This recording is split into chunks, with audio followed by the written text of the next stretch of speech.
Hello everyone. Today we are going to discuss the next topic of microcontroller and embedded system, that is external memory interface with microcontroller 8051. Last videos में हमने memory organization and SFR पढ़ लिए थे, तो हमें memory organization के बारे में पता है कि कितनी ROM होती है और कितनी RAM होती है on chip. ठीक है, आज हम पढ़ेंगे कि external memory कैसे interface कर सकते हैं हम controller के साथ और हमें इसकी जरूरत क्यों पड़ी, right? सबसे पहले तो एक्सटर्नल मेमोरी होता क्या है, उससे पहले बात करते हैं। We have seen that typical 8051 controller has 4 KB of ROM. इसकी अपनी जो ऑन चिप रोम होती है that is 4 KB, we know that, and 128 byte की इसकी अपनी रैम होती है। Most modern 8051 controller has 8K ROM and 256 bytes of RAM. ये मॉडर्न 8051 कंट्रोलर्स हैं। हम जो पढ़ेंगे that is of 4 KB ROM and 128 bytes of RAM and 128 bytes of एसएफआर, right? ये हमने पढ़े हुए हैं। बट वो कह रहे हैं कि the designer of 8051 controller based system is not limited to internal RAM and ROM present in the controller. कि जो डिजाइनर होता है, जिन्होंने माइक्रो कंट्रोलर बेस्ड सिस्टम बनाना होता है, मतलब इस पे कोई एप्लीकेशन चलानी होती है, तो they are not only dependent on the internal RAM and ROM only, there is a provision of connecting both external RAM and ROM. मतलब वो एक्सटर्नली रैम और रोम को इंटरफेस करवा सकते हैं if they needed with the controller, right? दोनों तरह की मेमोरी, डाटा मेमोरी भी और प्रोग्राम मेमोरी भी एक्सेस करवा सकते हैं हम कंट्रोलर के साथ। द रीजन क्यों जरूरत पड़ती है, the reason for interfacing external program memory और ROM is that complex program written in high level languages often tend to be larger and occupy more memory। कि जो उन्होंने 4 KB ऑफ रोम इनबिल्ट दी हुई होती है वो कॉम्प्लेक्स प्रोग्राम्स के लिए काफी नहीं होती है, ठीक है? तो उनको एक्सटर्नल मेमोरी की जरूरत पड़ जाती है to write a complex program, ठीक है, या लार्ज प्रोग्राम, राइट? अब second, another reason is that chips like 8031 and 8032 which does not have any internal ROM have to be interfaced with external। अब हमने ऑलरेडी पढ़ा हुआ है कि 8051 में 4 KB ROM होती है, but you all know that कि 8051 की फैमिली है, ये this is a family of 8051 micro controller. इसके कुछ और आईसी भी थे इससे पहले आए हुए थे, दैट इज 8031, 8032, वो भी 8051 फैमिली के अंदर आते हैं। तो वो उनमें इंटरनल रोम होती ही नहीं थी, ठीक है, जीरो इंटरनल रोम होती थी या रोम लेस होते थे वो। तो वहां उसको भी हम एक्सटर्नल रोम के साथ कनेक्ट कर सकते थे। तो ये भी रीजन था कि हम 8051 की फैमिली का जो आईसी है दैट इज 8031 और 8032, उसको हम एक्सटर्नल रोम के साथ कनेक्ट कर सकते हैं व्हेनेवर वी रिक्वायर्ड, राइट?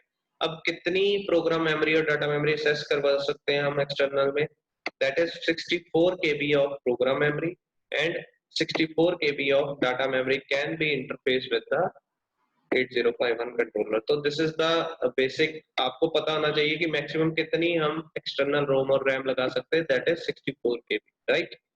सो चलो आगे बढ़ते हैं।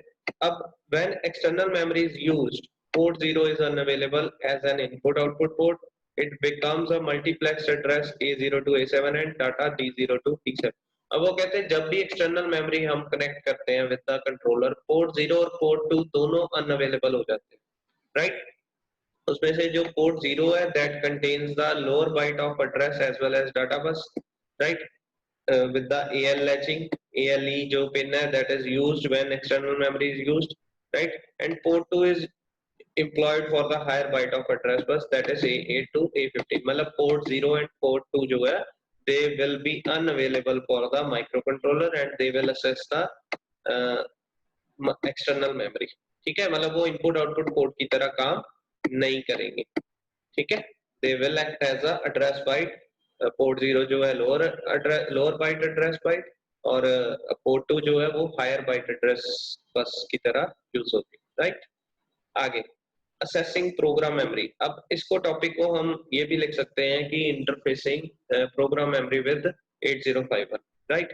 सो प्रोग्राम मेमोरी को असेस कैसे कर सकते हैं हम? एक्सटर्नल कोड और program memory is read only memory. हमें पता है कि this is a Rome, it is enabled bye PSEN signal. हमारे पास PSEN प्रोग्राम स्ट्रोक जो है वो सिग्नल होता है हमारे पास, ठीक है, 31 पिन होती है।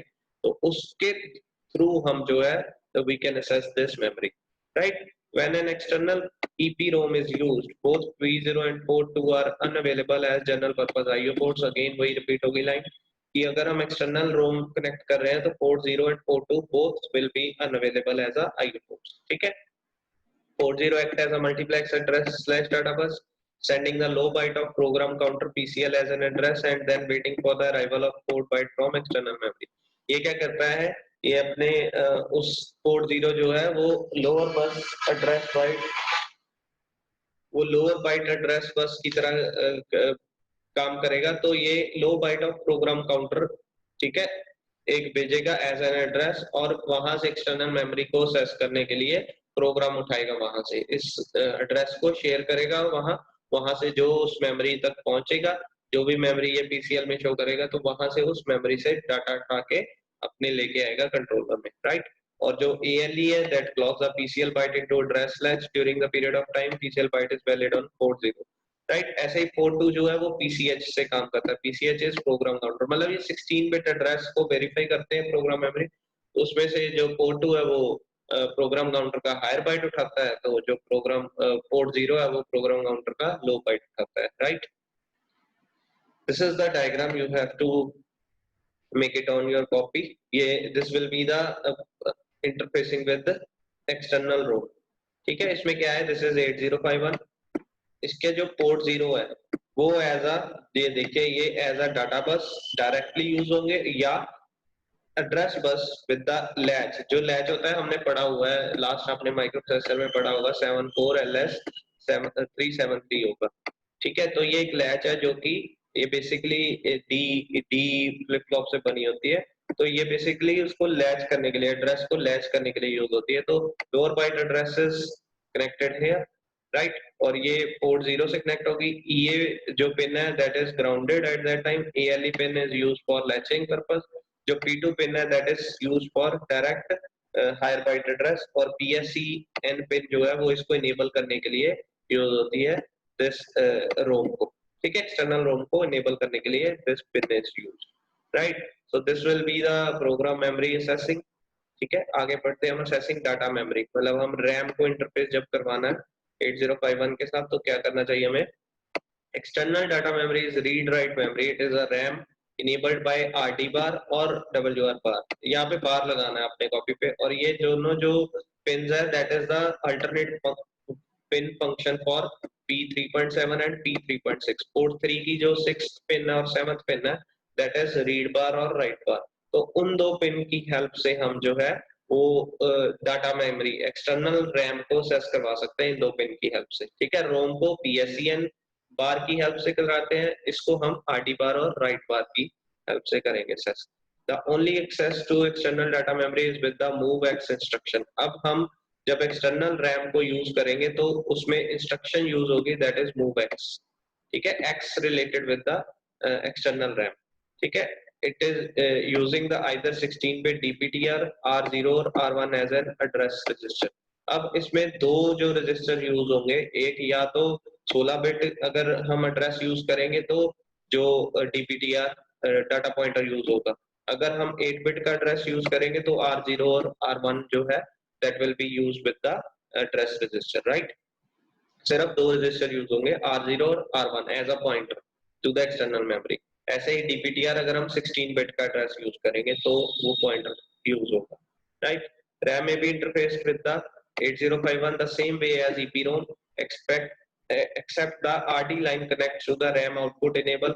जो अब RD पिन जो है हम यहाँ से देखेंगे, जो RD पिन है that is connected with the OE pin, मतलब ये इनेबल करने के लिए यूज होती है रैम को, राइट। और WR लाइन जो है राइट लाइन है that is connected with the RAMs write line, मतलब वो वहां पे यहाँ पे जो WR पिन है वो वहां की राइट पिन के हेल्प होती है, मतलब जब ये पिन को हम हाई कर लो करते हैं तो राइट कर सकते हैं हम, मतलब वो रैम को हम असेस कर सकते हैं, उसमें डाटा को राइट करवा सकते हैं, राइट जी।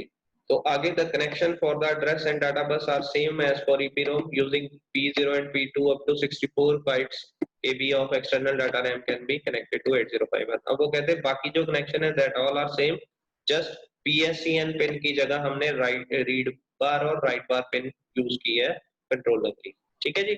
इसमें अब इंटरनल रोम है तो P0 will act as a data bus, it will act as a address bus if needed, ठीक है। ALE पिन को लैच करने के लिए काम आती है, और P2 जो है that is for higher address bus, ठीक है। और रैम यहाँ पे डाटा होगा, ये डेट की जगह डाटा लिख लीजिए आप, ठीक है। तो हम एक्सटर्नल रैम को एक्सेस करवा सकते हैं थ्रू दिस स्ट्रक्चर, ठीक है।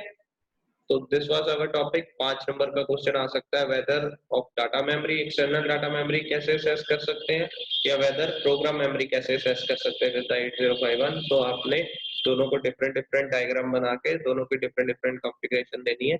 अगर कुछ नहीं समझ आएगा इस टॉपिक में, तो हम उसको अपनी क्लास में शेयर कर लेंगे क्वेरीज को, right. So thank you, stay safe.